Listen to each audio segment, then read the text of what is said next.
Hey, I'm Colin, And I'm Chris. and this is episode 6, Yeah, I view think. enjoy ourselves. Yeah, can you believe Nice. it? Okay, it's my turn to present. Let's get right to it. Before we hopped on, I didn't say what this was going to be, but you can tell I'm very excited. I think this is just a magical jam. I'm going to show about 25 seconds of it. I'll show the video first, and then I put it in a slow downer. I'll kind of break things down, section it off, and we'll get to it and have some fun pointers for you guys to think about and apply. I know I'm going to steal some stuff for sure from this. So here we go. It is Taste from Walnut Creek 97. This is when there was this like thunderstorm going on during this jam. So it's just extra awesome. I'm at Very anybody cool. that wants to look this up. You can. It's not Corbin Dallas, and it's 90. It's July 22nd, 97. It's at the 6:35 mark. Is right where it's going to start.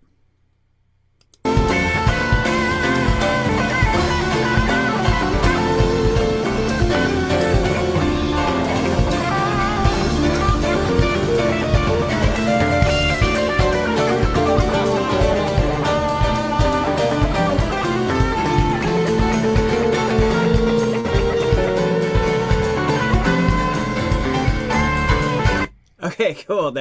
Woo. That was it. Isn't that crazy? I told you, like, it's only like 25 seconds or whatever, but it packs such a punch for being such a short little thing. I wanna I want to play that one more time for Yeah, because everybody. I need to hear it again, It's maybe. ripping. So this is why I'm definitely putting in the slowdowner for two reasons, so we can even Right. make out what's happening. And number two, I'm not playing this at full tempo for everybody today, so hopefully you don't expect that, because this thing is just it's magical. Here it is one more time, and yeah, we'll get into it after.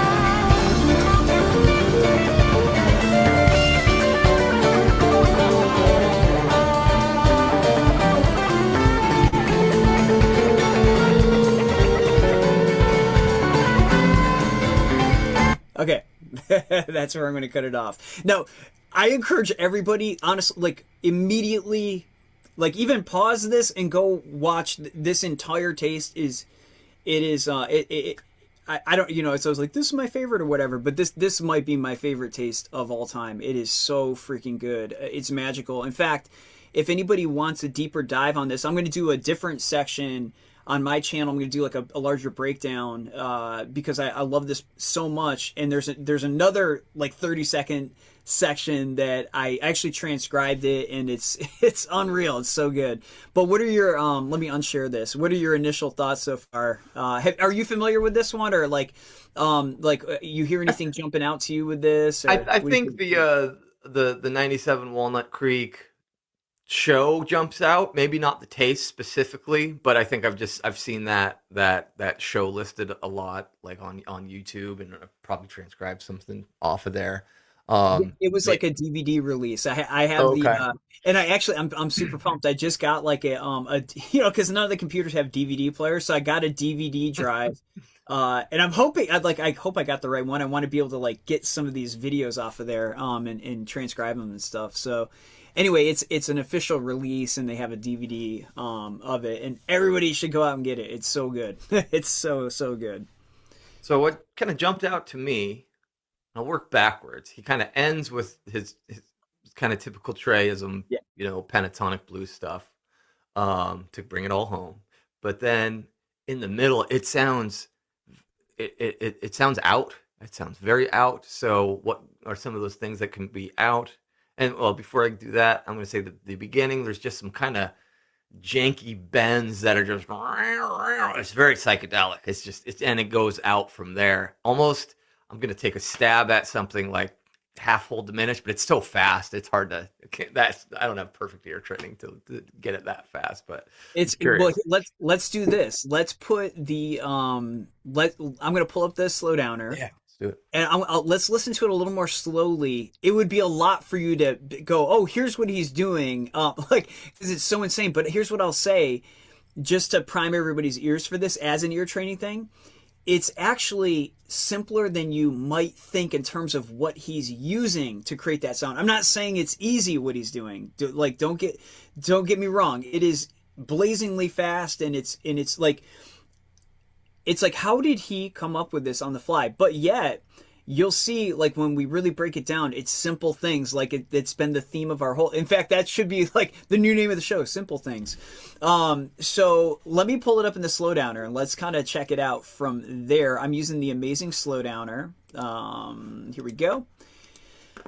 Also, exciting news. Can you see that okay, by the way? Yeah, great. Exciting news. One of the guys that's a member of my course, he's a software developer, and he's developing this new slowdowner looper software, and you'll be able to see the waveform, and it automatically structures it in the Gebrian method, the interleaved clicking up. So you'll save sections, and it automatically sequences your practice routine like that, which is going to be so cool. So little fun, little drop that we're working through bugs, or not we. I'm just the guinea pig. He's actually doing it. So more on that at a later very time. Cool. Based off of the Molly Gebrian book. Yeah. That's such a cool. So the way you do it is like you save your sections, and then it'll sequence it in her method, like A plus B, and then A and a little faster, and then A plus B a little faster, like, and so on. A plus B plus C, then B plus C, and so on. So anybody that doesn't know what we're talking about there, we've talked about it a little bit before on previous ones. Leave a question, we'll explain it. Okay, here it is. Here's the whole section. Not Sand from Big Cypress. That was last time. Okay, so here we go. I've got it at, I'm going to even go slower. I'm going to go to 65%.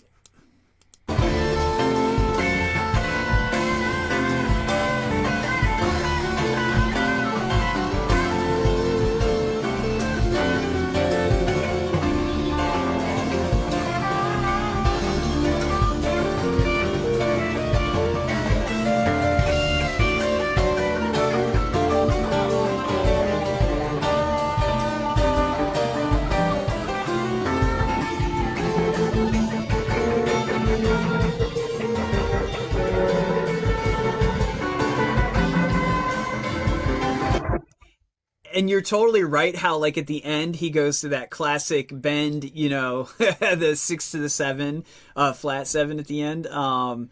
Okay, so let's get into it here. Or do you have anything you want to point out before I... Oh, yeah, I retract my half-whole statement. Maybe there's a second. I think what I was really hearing was just after it gets kind of just...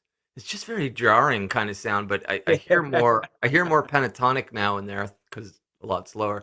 But also I hear some chromatic stuff that was probably making me maybe lean towards the half whole, but I retract my half whole statement. Yeah, I think you're totally right. It is that little chromatic thing. So why don't we do this? I'm going to switch over to, actually, let me, I'm going to switch how I'm doing this. I'm going to unshare the slowdowner. I'm going to go close up so you guys can see what I'm doing.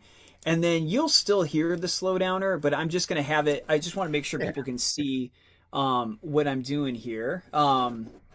Okay. In fact, you know what? Let me do it without the slowdowner. I'll just kind of talk through what's happening. Okay, so it starts, like you said, with those really cool bends. Oh, and by the way, I should have set the scene like this for anybody that hasn't played over the Taste Jam. You would think of it as like it's kind of like it's this D sus 9 kind of or sus 2 kind of vibe, and then during that, at certain points, you'll hear Paige do some really spicy chords against that, and Gordon's doing some interesting stuff in terms of the harmonic background, but by and large, think like D mixo or D, like a lot of it is coming from there. And so Trey's up in this kind of 12th fret kind of major zone, and we're starting on the 10th fret of the B string. That's the note A.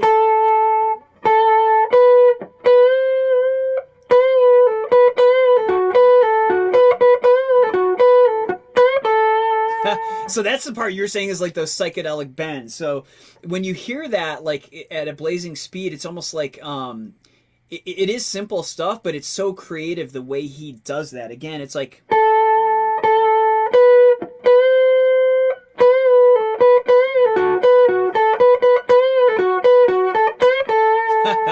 And then he follows it up with this lick. I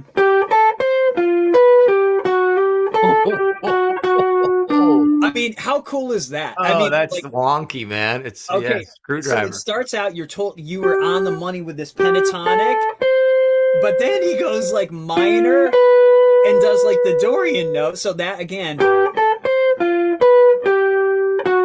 major third to the fourth. Yeah. So again, that lick. And that tritone in the middle of it there. Yeah. There's the jarring that I really heard. Also, I think what it's kind of doing the BB King box, but in A, even though the song's in a D Mixolydian. Yeah. Just at the very beginning, right? Those first few notes. It's very much like yeah, right there. It's very much like the Julius lick from, was that last week or yeah. Oh, I see what you're saying. Like an A major. Like yeah, it's kind of like he's going to the 5 chord of the D and like, you know, superimposing that tonality over top of the D, which is anyway. Yeah. Cool. Yeah. I was kind of seeing it as like a Mixolydian, but you're totally right because it's got that A kind of like. Remember how in the Julius? Anybody that hasn't seen that, check that out. It's so good. It's from Star Lake. Colin broke it down. We were kind of marveling at his commitment to the 9 there. Like he kind of was steady on that. So yeah, everybody go check that out. It was a really great breakdown. Now, like again, let me actually put those 2 licks together, and it's just magical already, just from the jump there.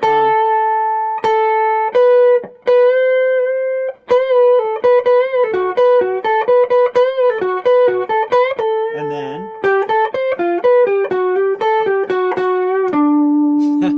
okay, now the next part I think is what really sounded outside kind of to you. Like you're totally right, it has an outside sound. Now when you see what it is now though, this is what I was kind of alluding to earlier. It's really simple stuff that's just so fast. You're like, what the heck was that? He goes like this.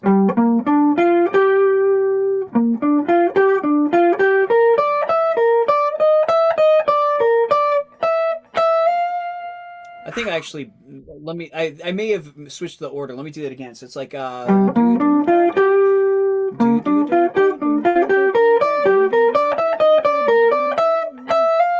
okay, let me pause there before moving on to the next little lick.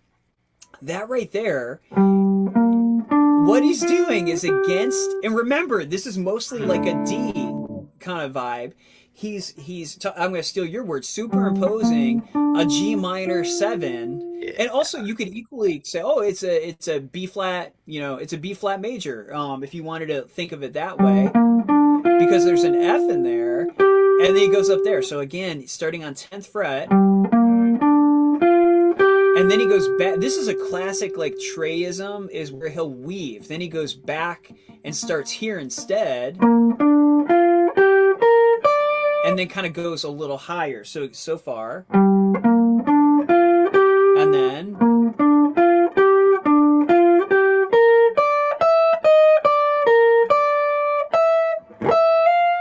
or something like that. But the chromaticism you heard is like, okay, take the upper structure of that G minor. It's just like a G minor triad like that.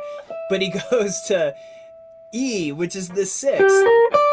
It's so beautiful against that D chord. That's the classic like minor 4 to 1 kind of trick. You know what I mean? Because if we're still thinking from the lens of a D-centered kind of spot, that G minor would be like the classic like Beatles, kind of move. And that's what he's doing in real time, and he's improvising all this. It's just so nutty that he did that. But that chromatic move was like, and he goes up to F at the end. Let me pause there. There's another really amazing run coming right after that. Any thoughts so far, like on what's happening? It blew my mind when I heard this and broke it down. Anything jumping out to you, Colin? Yeah, that B flat major 6 kind of arpeggio, like starting on the G, I guess. So, just what song do we associate also with taste?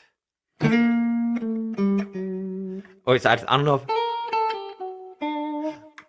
if what's the use, right? Yeah, And, yeah. and I think that starts on a B flat, doesn't it? Yeah, and they put it in D. So, but what's jumping out to me is if that is if that is the right language there, or the right scale and notes.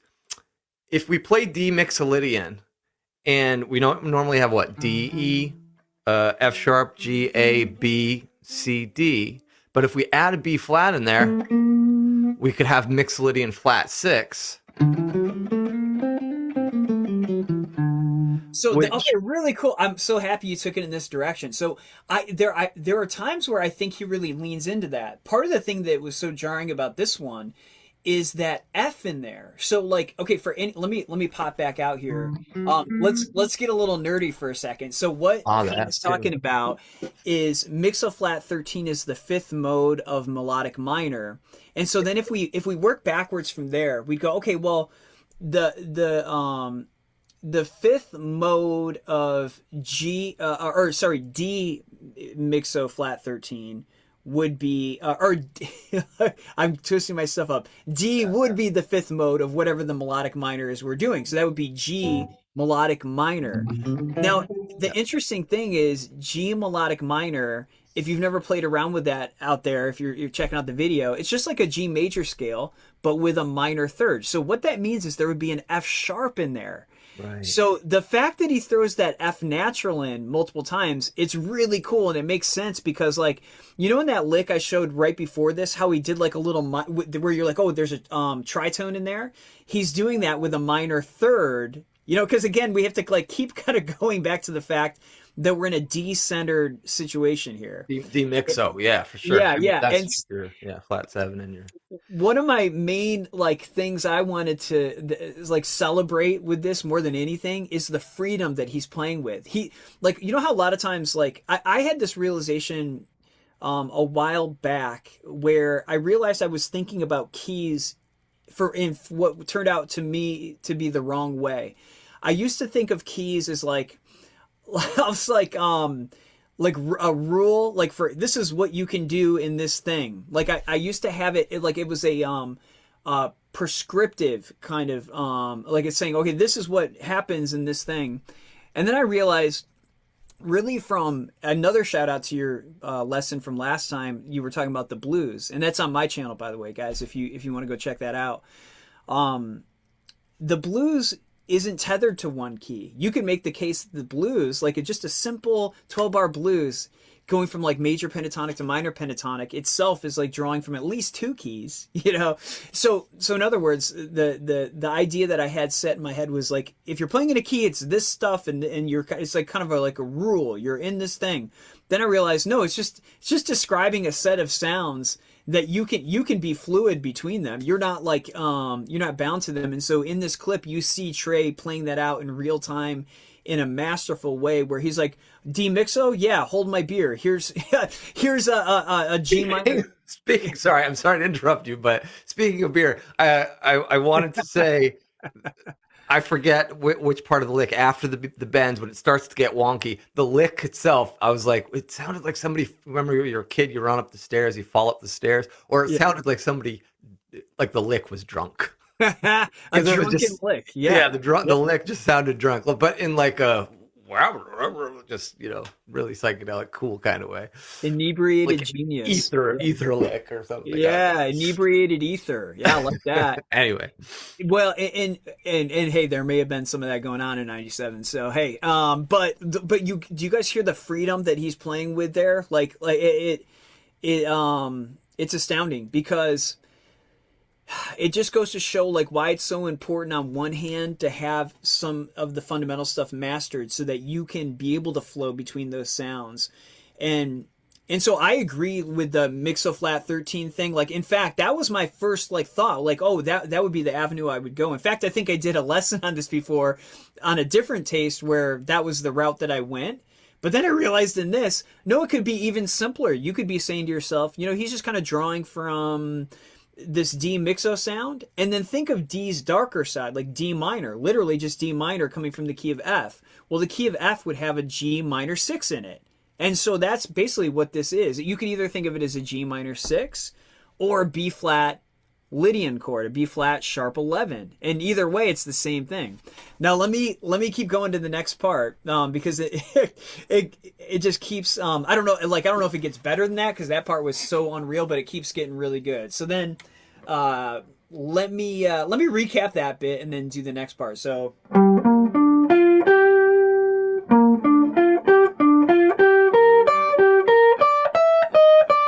um okay, now here.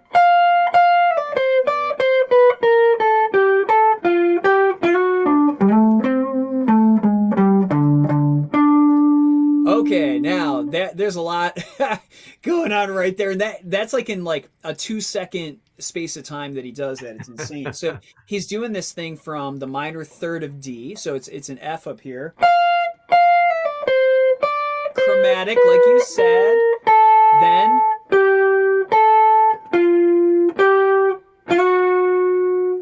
how cool is that? Even just that little thing.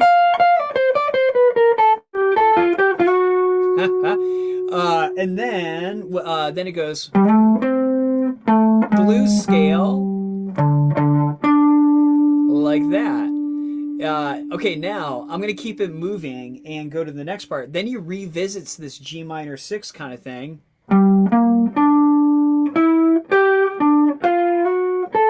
And this slides right back into what feels like more of a D mixo thing, except that he instantly changes gears. So let me now recap that whole thing as a section because it really deserves to be put together. So like here.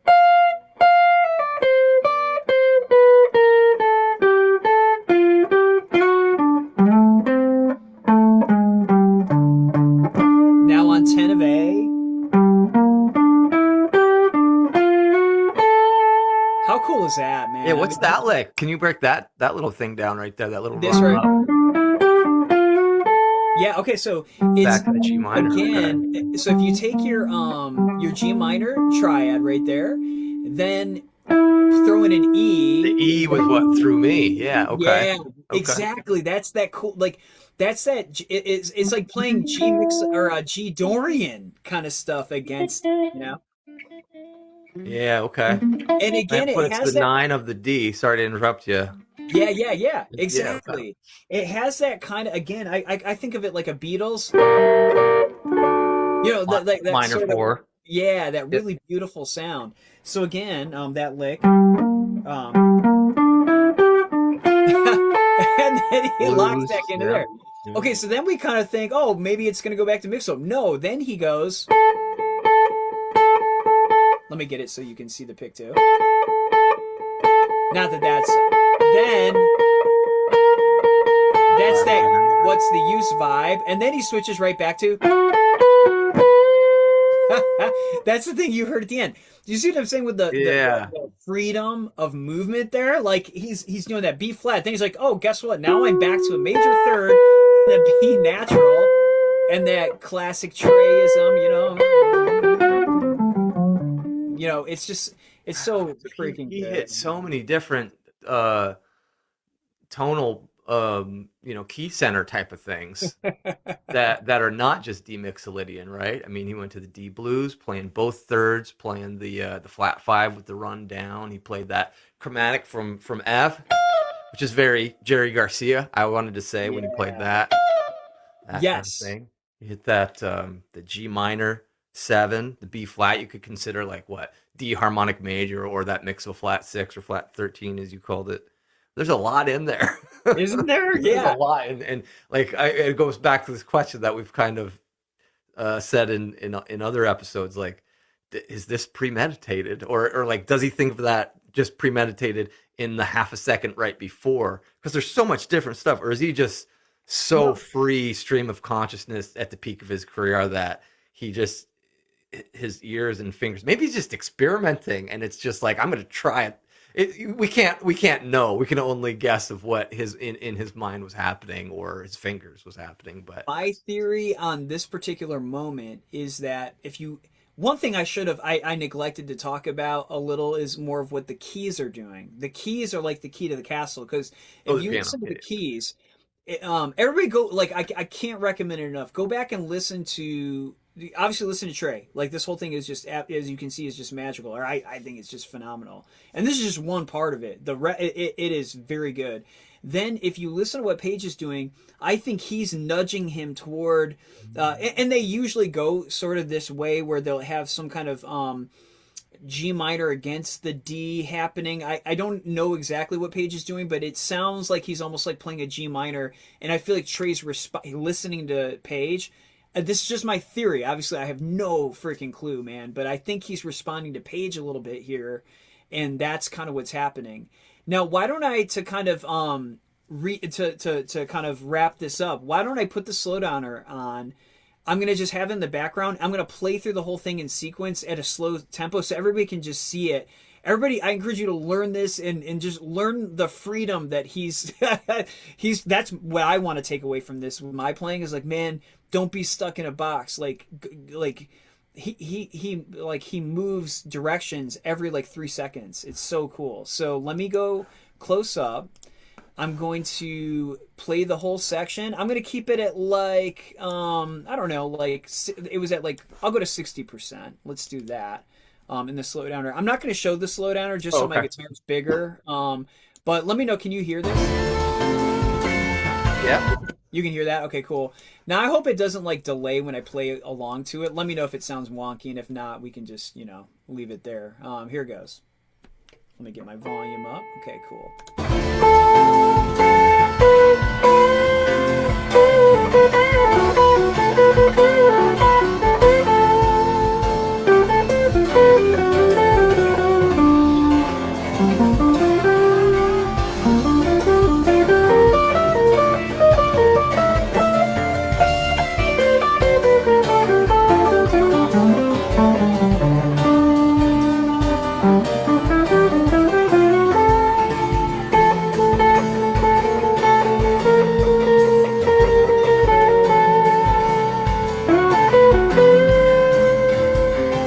Okay.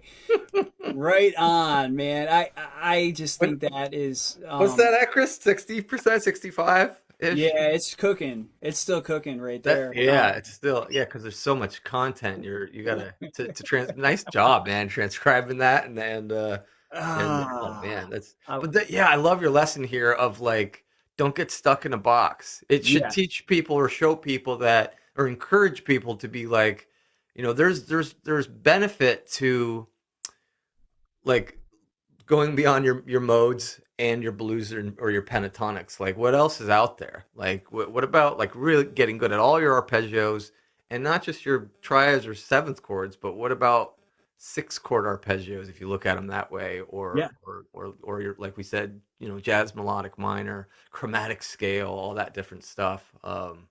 It's wow, that is a packed full lick. Isn't that cool? The other last thing I want to say about the kind of the chromatic thing, he does the kind of Jerry chromatic, run there, little slide, pull off, series of pull offs. The chromatic things always sound like circus music. They often sound like circus music. So I hear that goes very well with the ether crazy, yes, out there, jarring type of sound. Yeah, it really does. It's like a whirlwind of stuff. One last thing here to consider is in this little clip, less than 25 seconds, if we think about all the notes that were played, just think about this. There's only 12 tones. He played a D, he played an E, he played an F natural, he played an F sharp, he played a G, he played an A flat, the blue note, he played an A, he played he played a B flat, he played a B natural, he played a C by bending up to it. Do you see where I'm going with this? Do we get a C sharp? There are only 2 tones that we did not hear. Oh, okay. We didn't hear the flat 9 or the flat 2, and we didn't hear this major 7th. So my point is we heard 10 of the 12 tones in Western music in that 25-second clip. Awesome. 10 of the 12 were played. Think of the freedom that you get from that. Like, he used 10 out of the 12 notes that you possibly could play. So everybody out there, be free. Don't worry about wrong notes or anything like that. I'm pretty sure he didn't care in this moment. It's just it's a beautiful lesson. Like just let it flow and do the Victor Wooten thing too. When in doubt, if you feel like maybe you hit a note you didn't mean to, Victor Wooten's thing is you're always no more than one semitone away from a scale tone of some sort. You know, so just move left or move right and let it flow.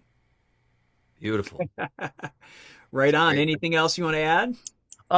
No, something kind of jumped out about, like I think when people are maybe apprehensive to like learning the chromatic scale or playing it because it's like, oh, it's all 12 notes, it's everything, so it's too Yeah. much. But I think what we mean by when we say, learn the chromatic scale and try to implement it is not necessarily playing all 12, but thinking about, hey, that is the entire system. Pull from these little pieces, arpeggios, six chords, minor sevens, jazz melodic, chromatic, little 4 or 5 note chromatic runs, all these little things, as opposed to like, it doesn't mean like all of the 12 in a row, that kind of thing. Like I think that's a thing people maybe think of when they first start thinking about implementing the whole chromatic scale or the chromatic scale in their playing. So Use a little piece. Connect two dots. Like think of it like that.